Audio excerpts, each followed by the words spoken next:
तो चलिए आज का वीडियो देख लेते हैं। आज के इस वीडियो में हम जानने वाले हैं राजनीति विज्ञान के टॉप 50 प्लस ऑब्जेक्टिव के प्रश्न और उनके उत्तर। और इस वीडियो में जितने भी प्रश्न है ना सभी टॉप लेवल के हैं। अगर आप बोर्ड पेपर में 95% लाना चाहते हैं तो वीडियो को लास्ट तक जरूर देखें, क्योंकि इस वीडियो से आपके बोर्ड पेपर में जो है ना काफ़ी हेल्प मिलेगी और आपके बोर्ड पेपर जो है जल्द ही होने वाले हैं। तो चलिए पहला प्रश्न देख लेते हैं। आपका पहला प्रश्न है कि ब्रिटेन का संविधान है, यानी कि ब्रिटेन का जो संविधान है वह क्या है। तो इसका जो सही उत्तर हो जाएगा ऑप्शन सी, ठीक है, ऑप्शन सी हो जाएगा, यानी कि एक विकसित एवं विकासशील संविधान है। ब्रिटेन का जो संविधान है ना एक विकसित एवं विकासशील संविधान है, ठीक है।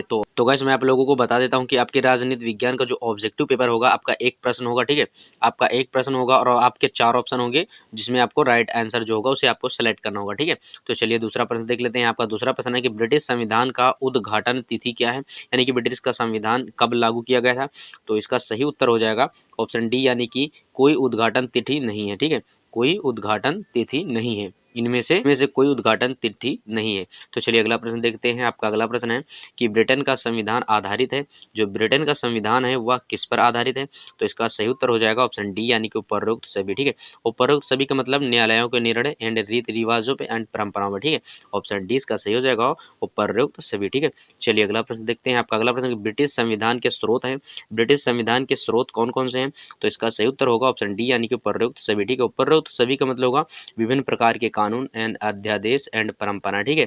चलिए अगला प्रश्न देखते हैं। आपका अगला प्रश्न है कि निम्न में कौन, यानी कि निम्न में कौन ब्रिटिश संविधान के स्रोत हैं।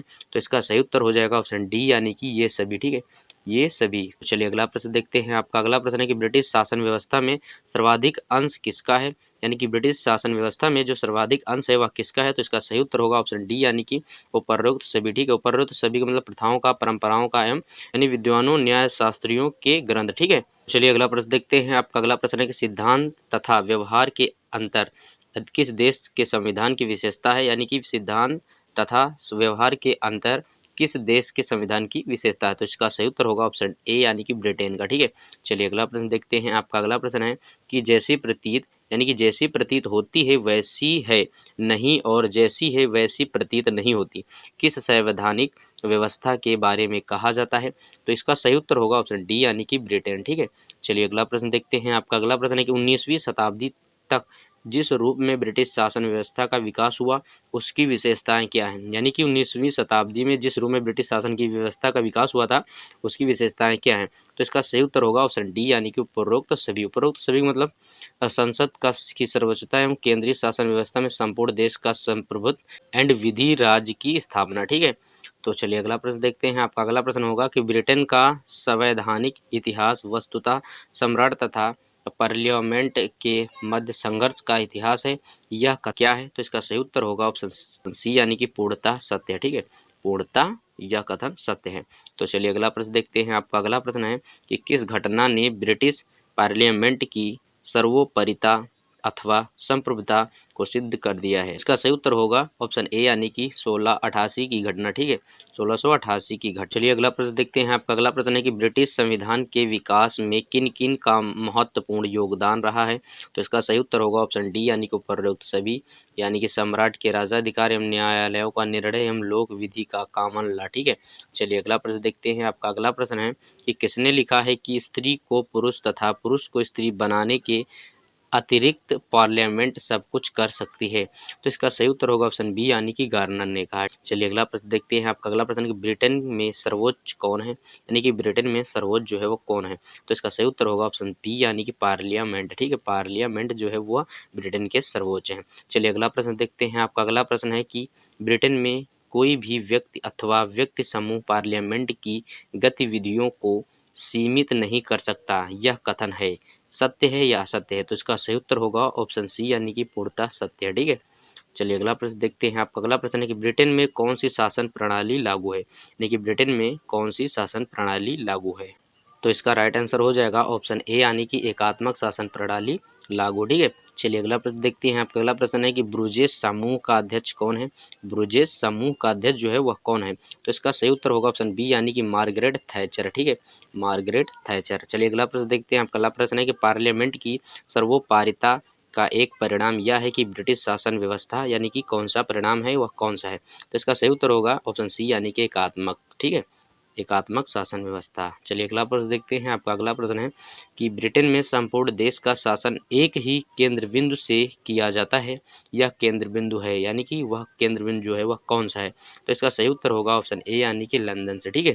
चलिए अगला प्रश्न देखते हैं। आपका अगला प्रश्न है कि ब्रिटिश शासन व्यवस्था में स्वेच्छाचारिता के बजाय किसकी प्रधानता है? तो इसका सही उत्तर होगा ऑप्शन ए, यानी कि विधि का। ठीक है। चलिए अगला प्रश्न देखते हैं। आपका अगला प्रश्न है कि ब्रिटेन में प्रचलित शासन व्यवस्था को क्या कहा जाता है? तो इसका सही उत्तर होगा ऑप्शन ए, यानी कि संसाधनात्मक एवं शासन व्यवस्था कहा जाता है। ब्रिटेन में जो प्रचलित शासन व्यवस्था है उसे संसाधनात्मक शासन व्यवस्था कहा जाता है। ठीक है। चलिए अगला प्रश्न देखते हैं। आपका अगला प्रश्न है कि विधि शासन के प्रतिपादक कौन है? विधि शासन के जो प्रतिपादक है वह कौन है? उसका राइट आंसर होगा ऑप्शन सी, यानी कि प्रोफेसर डाइसी। ठीक है।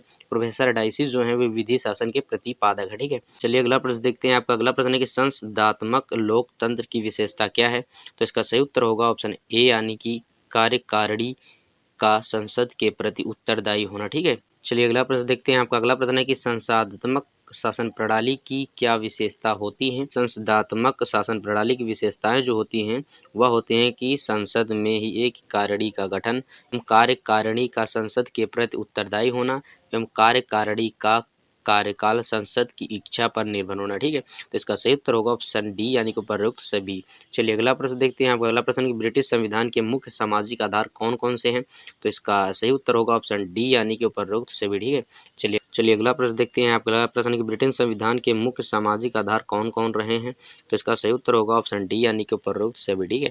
चलिए अगला प्रश्न देखते हैं। आपका अगला प्रश्न है कि मैग्ना कार्टा यानी कि मैग्ना कार्टा पर हस्ताक्षर किस वर्ष हुए थे? तो इसका सही उत्तर होगा ऑप्शन ए, यानी कि 1215 ईस्वी में। ठीक है। चलिए अगला प्रश्न देखते हैं। आपका अगला प्रश्न है कि ब्रिटेन में संसदीय व्यवहार उच्च कोटि का दिखाई पड़ता है क्योंकि क्योंकि का मतलब हो जाएगा कि लोग राजनीतिक मामलों में सहभागिता प्रदर्शित करते हैं। तो इसका सही उत्तर है ऑप्शन ए। ठीक है।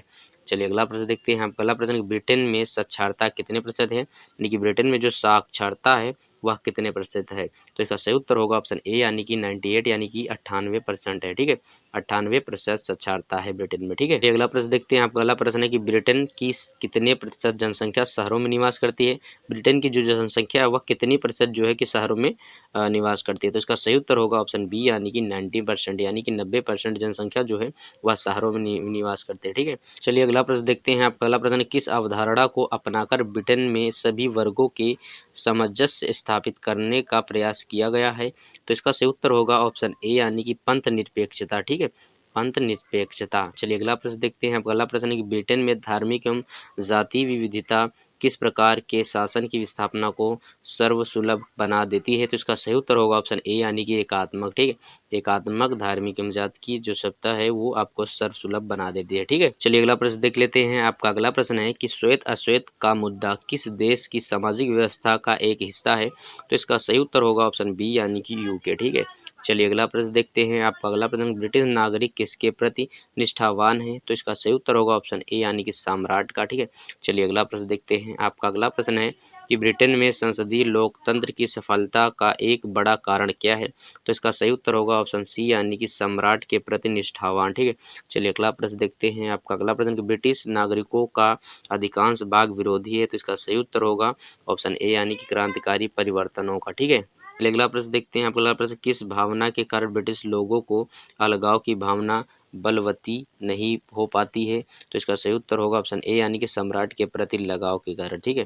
चलिए अगला प्रश्न देखते हैं। किस देश के लोगों का मानना है कि क्रमिक रूप से जो सुधार धीरे धीरे लाए जाते हैं वही स्थायी होते हैं? तो इसका सही उत्तर होगा ऑप्शन डी, यानी कि ब्रिटेन। ठीक है। चलिए अगला प्रश्न देखते हैं। किस देश के संविधान का विकास क्रमिक रूप से हुआ है? तो इसका सही उत्तर होगा ऑप्शन ए, यानी कि ब्रिटेन। ठीक है। चलिए अगला प्रश्न देखते हैं। आपका अगला प्रश्न कि स्वामी विवेकानंद किस देश के कर्मवाद से अत्यधिक प्रभावित हुए थे? तो इसका सही उत्तर होगा ऑप्शन डी, यानी कि ब्रिटेन से। चलिए अगला प्रश्न देखते हैं। आपका अगला प्रश्न है कि भारत के आदर्श एवं कर्म के समन्वय को अपनाए जाने पर जोर दिया था? तो इसका सही उत्तर होगा ऑप्शन ए, यानी कि स्वामी विवेकानंद ने जोर दिया था। ठीक है। चलिए अगला प्रश्न देखते हैं। आपका अगला प्रश्न है कि भौतिकवादी दृष्टिकोण से संचालित क्रम प्रधान सम्राट किस देश का है? तो इसका सही उत्तर होगा ऑप्शन ए, यानी कि ब्रिटेन का।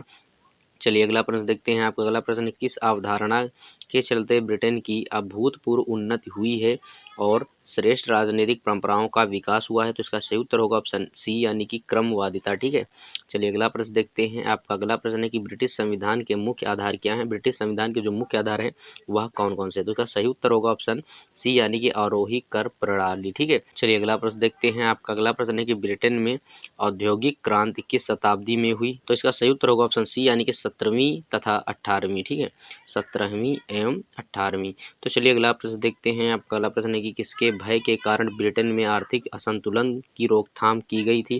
तो इसका सही उत्तर हो जाएगा ऑप्शन ए यानी कि मार्क्सवाद के कारण। ठीक है, चलिए अगला प्रश्न देखते हैं। आपका अगला प्रश्न है कि ब्रिटिश व्यवस्था के शक्तिशाली होने का मुख्य कारण है वह क्या है? तो इसका सही उत्तर होगा ऑप्शन सी यानी कि तीव्र आर्थिक विकास। ठीक है, तीव्र आर्थिक विकास। चलिए अगला प्रश्न देखते हैं। आपका अगला प्रश्न है, किस देश में आर्थिक असंतुलन दूर करने के लिए आरोही कर प्रणाली को लागू किया गया था? तो इसका सही उत्तर होगा ऑप्शन बी यानी कि ब्रिटेन में। ठीक है, चलिए अगला प्रश्न देखते हैं। आपका अगला प्रश्न, शहरीकरण ने किस देश में संवैधानिक विकास में महत्वपूर्ण भूमिका निभाई है? तो इसका सही उत्तर होगा ऑप्शन डी यानी कि ब्रिटेन ने। चलिए अगला प्रश्न देखते हैं। आपका अगला प्रश्न है और आपकी वीडियो का लास्ट प्रश्न है कि किस प्रणाली के तहत विपत्र को न्यूनतम तथा संपन्न को अधिकतम कर चुकाना होता है? तो इसका सही उत्तर होगा ऑप्शन ए यानी कि आरोही कर प्रणाली। ठीक है, ऑप्शन ए इसका राइट हो जाएगा यानी कि आरोही कर प्रणाली। तो गाइस उम्मीद करते हैं आपको इन प्रश्नों से थोड़ी सी भी नॉलेज मिली होगी। अगर मिली है तो वीडियो को लाइक करें और चैनल पर नए हैं तो चैनल को जरूर सब्सक्राइब करें, क्योंकि मैं ऐसे बीएस रिलेटेड चैनल पर वीडियो डेली अपलोड करता रहता हूँ। सो गाइस मिलते हैं नेक्स्ट वीडियो में, तब तक के लिए बाय, टेक केयर।